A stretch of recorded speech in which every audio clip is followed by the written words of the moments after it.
Hello friends, welcome again.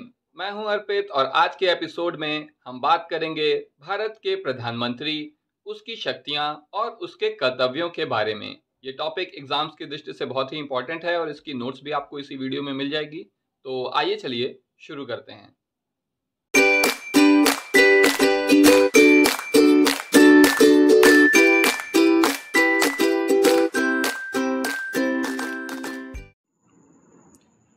भारतीय संविधान का अनुच्छेद 75 यानी कि अनुच्छेद 75 केवल इतना कहता है कि भारत का एक प्रधानमंत्री होगा जिसकी नियुक्ति राष्ट्रपति करेगा। प्रधानमंत्री मंत्रिपरिषद का नेता होता है। राष्ट्रपति केवल नाम मात्र का शासक होता है, जबकि प्रमुख कार्यकारी शक्तियां प्रधानमंत्री में निहित होती हैं।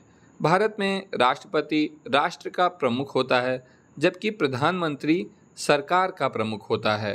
अर्थात भारत के संविधान में प्रधानमंत्री के पद को वास्तविक शक्ति प्राप्त होती है, जबकि राष्ट्रपति केवल नाम मात्र का शासक होता है।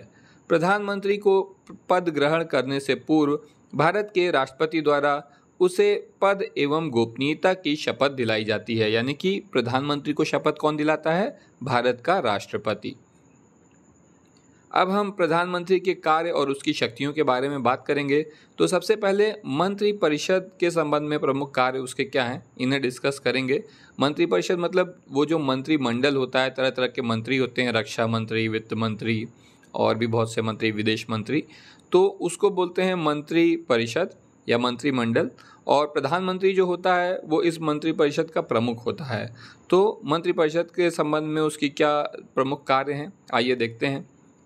मंत्री नियुक्त करने हेतु अपने दल के सदस्यों के नाम राष्ट्रपति को सुझाता है। प्रधानमंत्री ही जो है राष्ट्रपति को बताता है कि किस व्यक्ति को मंत्री बनाना है। राष्ट्रपति केवल उन्हीं लोगों को मंत्री बना सकता है जिनके नामों की सिफारिश प्रधानमंत्री करता है। यानी कि ऐसा नहीं कि राष्ट्रपति अपनी मर्जी से किसी को मंत्री बना दे। यह निश्चित करता है प्रधानमंत्री कि किस मंत्री को कौन सा विभाग दिया जाएगा और वह उनको आवंटित विभाग में फेरबदल भी कर सकता है। वह मंत्रिपरिषद की बैठक की अध्यक्षता भी करता है और अपनी मर्जी के हिसाब से निर्णय बदल भी सकता है। किसी मंत्री को त्यागपत्र देने या उसे बर्खास्त करने की सलाह राष्ट्रपति को प्रधानमंत्री ही देता है। वह सभी मंत्रियों की गतिविधियों को नियंत्रित और निर्देशित भी करता है।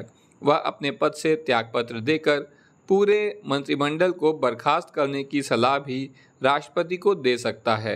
अर्थात वह राष्ट्रपति को लोकसभा भंग कर नए सिरे से चुनाव कराने की सलाह भी दे सकता है। यदि प्रधानमंत्री अपने पद से त्यागपत्र दे देता है या उसकी मृत्यु हो जाती है तो अन्य मंत्री कोई भी कार्य नहीं कर सकते। अर्थात प्रधानमंत्री की मृत्यु के साथ ही मंत्रिपरिषद स्वयं विघटित हो जाती है। अभी तक प्रधानमंत्री रहते हुए इंदिरा गांधी की डेथ हुई है और जवाहरलाल नेहरू की भी डेथ हुई है। तो ये दो ऐसे प्रधानमंत्री रहे हैं। अब उन लोगों के मरने पर फिर क्या हुआ होगा कि अपने आप ही मंत्रिपरिषद विघटित हो गई होगी और जब तक संसद में फिर से एक नए नेता को नहीं चुना गया होगा तब तक प्रधानमंत्री पद खाली रहा होगा। नियुक्तियों के संबंध में अधिकार क्या हैं प्रधानमंत्री के, आइए देखें। तो प्रधानमंत्री द्वारा राष्ट्रपति को निम्न अधिकारियों की नियुक्ति के संबंध में राय देने का अधिकार है। तो इसमें पहला है भारत का नियंत्रक एवं महालेखा परीक्षक, दूसरा है भारत का महान्यायवादी और है इसके बाद भारत का महाधिवक्ता। संघ लोक सेवा आयोग के अध्यक्ष और उसके सदस्यों का चुनाव भी इसी प्रकार होता है और चुनाव आयुक्तों का चुनाव भी इसी प्रकार होता है। यानी उनकी नियुक्ति भी इसी प्रकार होती है कि प्रधानमंत्री की सलाह से, और वित्त आयोग का अध्यक्ष एवं सदस्य भी इसी तरीके से चुने जाते हैं। संसद के संदर्भ में प्रधानमंत्री के अधिकार क्या हैं? प्रधानमंत्री निचले सदन का नेता होता है। निचले सदन का मतलब है लोकसभा और ऊपरी सदन है राज्यसभा। तो जो सांसद चुन के जाते हैं, जो आप लोग वोट देने जाते हैं, तो वो लोकसभा के सदस्य होते हैं, तो उसे कहते हैं निचला सदन। और जो निचला सदन है उसका नेता होता है प्रधानमंत्री और वो निम्न शक्तियों का प्रयोग करता है। तो इसमें पहली है कि वह राष्ट्रपति को संसद का सत्र आहूत करने और उसका सत्रावसान करने का परामर्श देता है। वह लोकसभा को किसी भी समय विघटित करने की सलाह राष्ट्रपति को दे सकता है।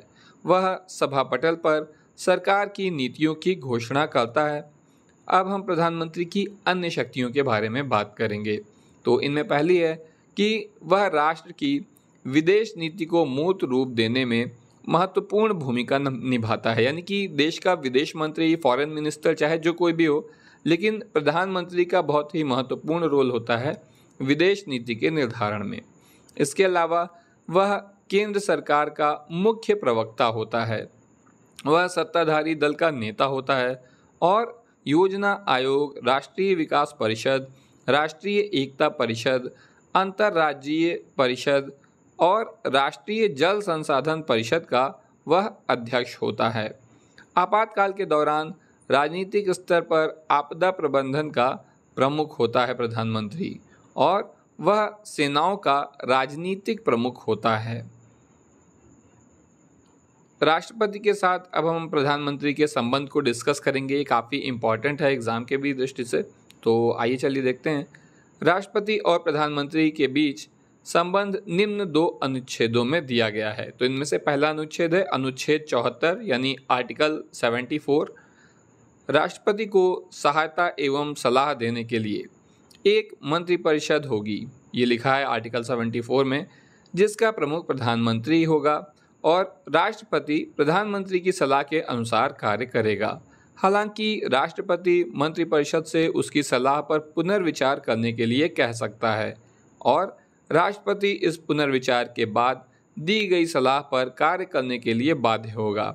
यानी कि एक बार वो उनकी सलाह, मतलब जो प्रधानमंत्री सलाह देते हैं, तो उस पर पुनर्विचार करने के लिए राष्ट्रपति भेज सकते हैं वापस, लेकिन अगर दोबारा फिर वो वही डिसीजन लेंगे, अपने डिसीजन में कोई बदलाव नहीं करेंगे, तो फिर राष्ट्रपति बाध्य है इनकी सलाह मानने को, प्रधानमंत्री की सलाह मानने को। अनुच्छेद 75 यानी कि आर्टिकल 75 में क्या व्यवस्था है, आइए देखें। तो इसमें पहली है कि प्रधानमंत्री की नियुक्ति राष्ट्रपति करेगा। प्रधानमंत्री की ही सलाह पर वह अन्य मंत्रियों की भी नियुक्ति करेगा। और इसके बाद यहाँ पर दिया है कि मंत्री राष्ट्रपति के प्रसाद पर्यंत अपने पद पर बने रह सकते हैं। यानी जब तक राष्ट्रपति चाहेगा तब तक मंत्री अपने पद पर बने रहेंगे, लेकिन राष्ट्रपति खुद तो कुछ चाहता नहीं है, वो सब कुछ करता है प्रधानमंत्री की सलाह से। तो इसका वास्तविक मतलब ये है कि जब तक प्रधानमंत्री चाहेगा तब तक जो है मंत्री अपने पद पर रहेंगे। मंत्रिपरिषद लोकसभा के प्रति सामूहिक रूप से उत्तरदायी होगी। तो पूरी मंत्रिपरिषद जो होती है वो लोकसभा के प्रति सामूहिक रूप से उत्तरदायी होती है। प्रधानमंत्री के कर्तव्य। तो प्रधानमंत्री के कर्तव्य में पहला है कि मंत्रिपरिषद के सभी कार्यों की रिपोर्ट राष्ट्रपति को सौंपना। इसके बाद है कि देश में आपातकाल या कोई अन्य मामला जैसे विदेश नीति के संबंध में राष्ट्रपति को पूरी जानकारी देना। संघ के कार्यकलाप एवं प्रशासन संबंधी मंत्रिपरिषद के सभी विनिश्चय पर राष्ट्रपति को सूचित करना। तो यानी कि सरकार जो कुछ भी काम कर रही है उस सब की सूचना प्रधानमंत्री ही राष्ट्रपति को देता है।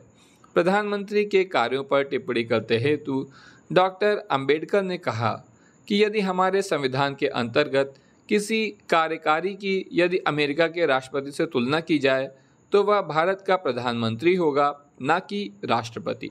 देखिए यहाँ पर ये समझना जरूरी है कि आपको थोड़ा अमेरिकन सिस्टम के बारे में पता होना चाहिए कि यहाँ पर क्या है कि चुनाव जीत कर जो आता है व्यक्ति वो होता है वहाँ का प्रेसिडेंट। वहाँ पर प्रेसिडेंट के लिए यानी राष्ट्रपति के लिए चुनाव होते हैं और जो राष्ट्रपति बनता है वही सबसे ताकतवर होता है, वो ही सरकार चलाता है।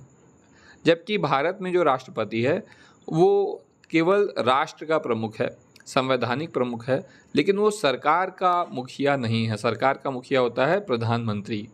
तो प्रधानमंत्री जो है, प्रधानमंत्री की शक्तियां भारत में वैसी ही हैं जैसे कि अमेरिका में राष्ट्रपति की शक्तियां हैं। हालांकि अमेरिका का राष्ट्रपति कहीं ज़्यादा ताकतवर होता है, उसे बहुत ज़्यादा शक्तियां दी गई हैं, जो कि मेरे ख्याल से भारत जैसे देश के लिए अच्छा ना होता अगर यहाँ का प्रधानमंत्री उतना ज़्यादा ताकतवर होता तो आइए चलिए देखते हैं आगे कि इस प्रकार कंक्लूजन में हम कह रहे हैं कि इस प्रकार ये कहा जा सकता है कि भारत की संसदीय व्यवस्था में राष्ट्रपति केवल नाम मात्र का कार्यकारी प्रमुख होता है तथा वास्तविक कार्यकारी शक्तियाँ प्रधानमंत्री में निहित होती हैं। तो दोस्तों, ये था भारत के प्रधानमंत्री, उनकी शक्तियाँ, उनके कर्तव्य। तो आप बताइए कि ये वीडियो आपको कैसा लगा है और आप और किस टॉपिक पर वीडियो चाहते हैं, मुझे कमेंट सेक्शन में ज़रूर लिखिए। आज के लिए बस इतना ही। Thank you.